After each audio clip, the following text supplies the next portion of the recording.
Jesse, on a season being called redemption, I mean, there's no more rightful winner than you. We saw obviously the emotion that you had tonight, how happy you were, but can you just sum up what this moment means to you? It's very hard to put into words. I was pretty excited in there, kind of settling down now a little bit, and it's a surreal experience. Since the show, the first time around, I had 47 fights all over the world against no chumps. Every single guy was some killer or another, you know. So it's been a crazy long journey, and this is like the gold at the end, you know. But you know, this chapter is closed, and I want to make a run for it. I want to see how far I could take this ride. Walk us through the finishing sequence, what you remember of it, what you could tell us, because I mean, you had an amazing first round, and then you come out and get dropped right away in the second and reverse it. I mean, incredible sequence there. Do you remember all of it? How hurt were you? Walk us through it. Well, I did the strategy of taking a punch to the head, and he came on me, and I created a scramble. So I guess the punch in the head worked because he just jumped on me, and that's kind of what I wanted. And I knew I could out-scramble with him from training with him on the show. And, you know, they say it's an old trick, but I'm a rear naked choke artist. I think my jiu-jitsu is a little underestimated. I've been submitted a lot, but I think that's life, you know, and I learned slowly but surely from my mistakes. And I knew what it takes to win, and I trust in my jiu-jitsu. And you had the message in there, you know, to everybody, don't ever give up. But be honest, along the way, were there times that you almost did give up in that long journey getting back here that you thought it's just not going to happen for me? Yeah, I mean, I would go on 7, 8 fight win streaks, beating guys that ended up getting the call from the UFC. I'm like, what about old JT here? No call, you know?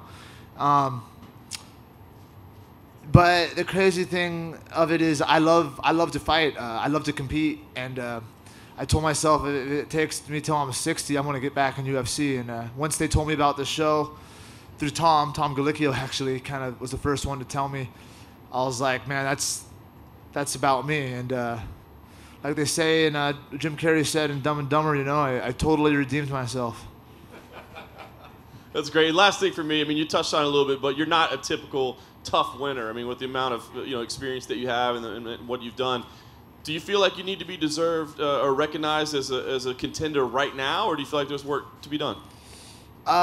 There might be a little bit of work to be done, but I think you're right. I think I fought the best of the best. If you look at my record, the guys I lost to could very well be UFC champions. I think there's a lot of sharks at 170, but I also think it kind of was lacking some star power, and then I come out of nowhere to take it all, you know. And I want to make a run for this. I want to, maybe a fight or two, but I want to get into contender status, and I want to go get that belt. Jesse, right over here to your left.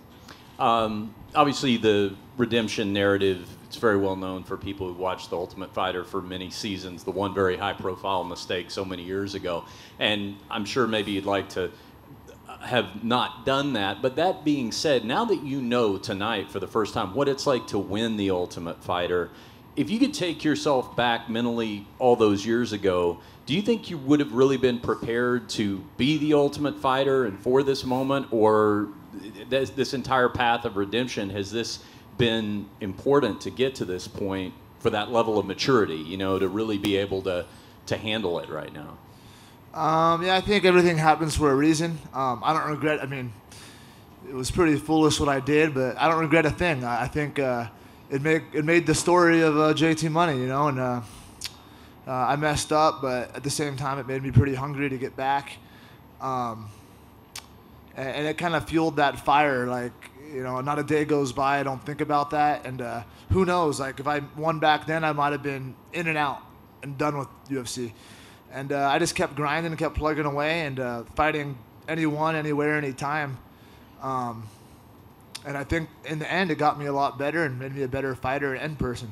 I was going to ask you about the improvement of your game, because all those years, you know, if we look at the 2 seasons, you were a top contender back then, and you were dominant through this season, but you had a lot of years in between to really evolve your game. You had great veterans in your corner tonight, like Dan Henderson, Matt Brown. For the more casual fan who maybe hasn't, you know, been able to follow you in those smaller shows these years, talk about the evolution of your game and how you're different now than you were then.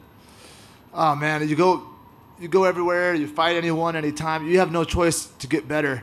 And I had some tough losses here and there, but down deep, I'm a fighter. I love to do this. You know, I take a week off and I get antsy.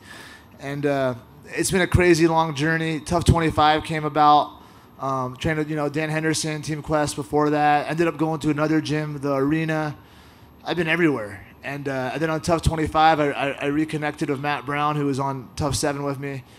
And the whole journey has just been crazy. So if I never messed up that one fateful night, who knows what would have happened. So, again, everything has its reason and place. And I wouldn't say I'm excited or happy that I messed up back then, but it kind of made the story come to fruition, and I'm happy where I'm at now. Over here, Jesse. Over here. Oh. Congratulations again. How does it feel, the fact that you can, you talked about your kids and stuff and use them as motivation. How the fact that of course, your life has changed tonight with the money and everything, but the fact that you set an example that you can't even, like, script, that you can sit there and talk to your kids for the rest of your life, and that you showed them, like, what it's all about by getting off the mat and coming back. Yeah, maybe they'll make a movie about it one day. But no, I just I saw this thing. You know, it's not about the money. I mean, don't get me wrong. Just want to change my life and my kids' life, but it wasn't really about the money. It was about the story, about redemption, and that's what it was about. I just wanted to show, you know, my kids, be a good role model. Like, hey, you know, you mess up in life, you fix it, and you keep going. A lot of people mess up in life. I think I relate with people in that sense. I'm a pretty regular guy. Nothing too special about me. I just keep going, and I think anyone could do it. Just gotta have a strong mind and keep going. How big a deal was it for you to have trained with Diego and be familiar with him? And do you think you'll see him again, or he'll be back in the UFC? Yeah, I'm sure Diego, they'll give him a shot. I'm sure he'll be back in UFC. He's a great fighter too. I just think matchup-wise, I knew what it takes to beat him. The plan was to strike a little bit more with him, but I knew my wrestling and ground game were stronger than his.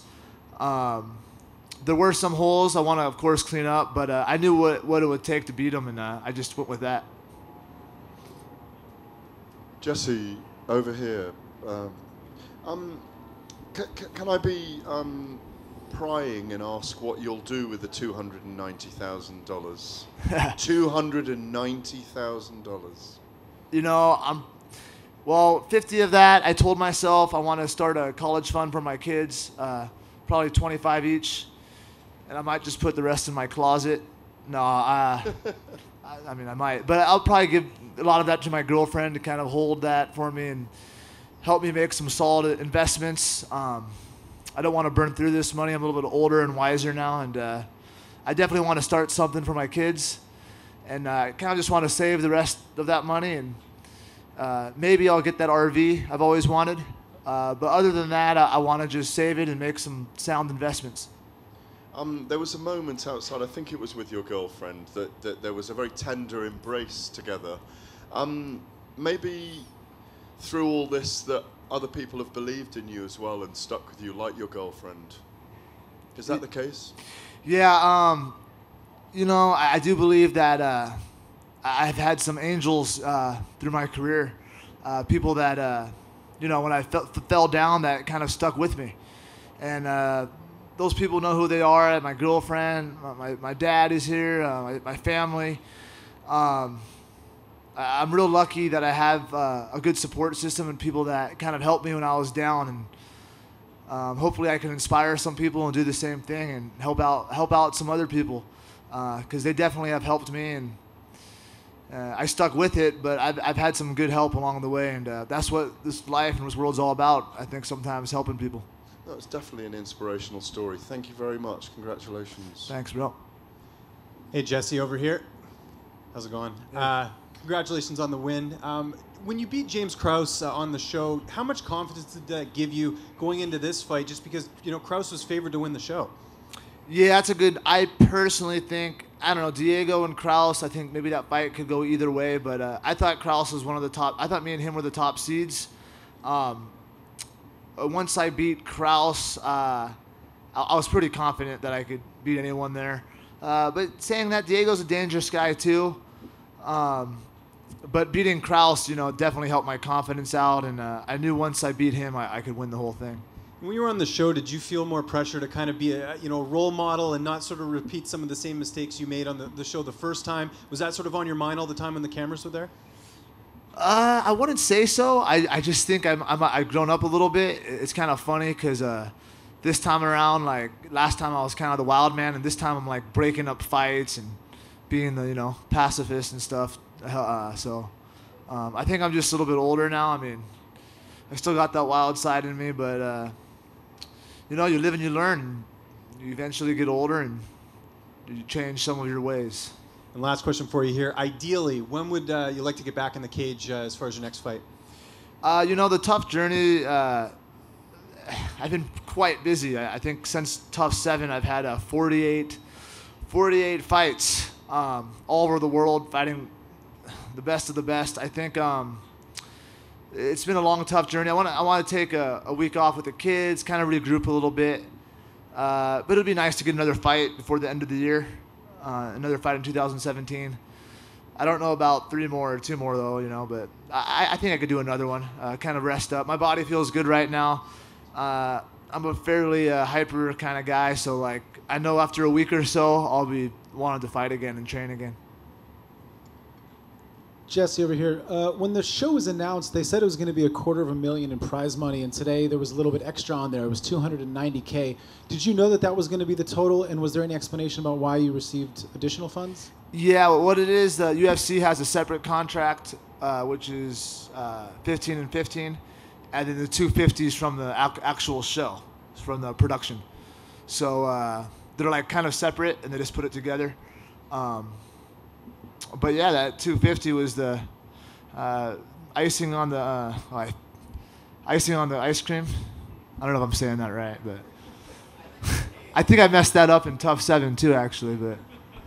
But yeah, I mean, it was again, I'm kind of beyond words. It hasn't really set in yet. But if I learned anything, I'm just gonna take it slow. So.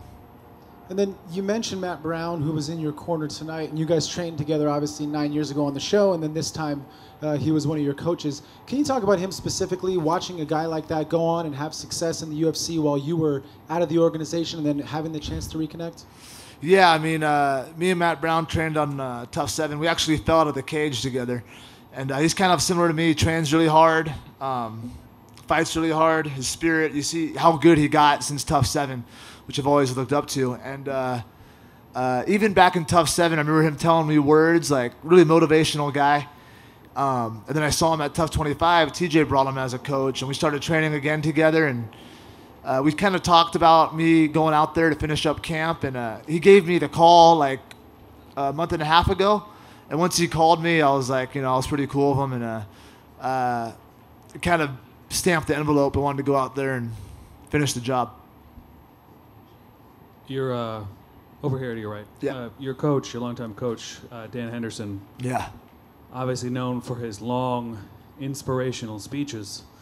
What did he tell you after you won this?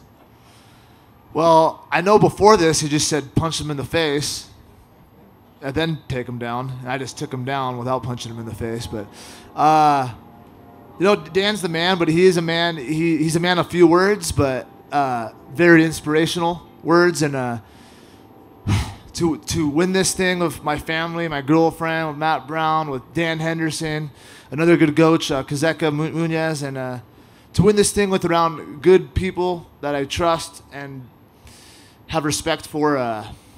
Again, I can't even put it into words. It's just, it's like a dream. I keep pinching myself, It's like a dream right now.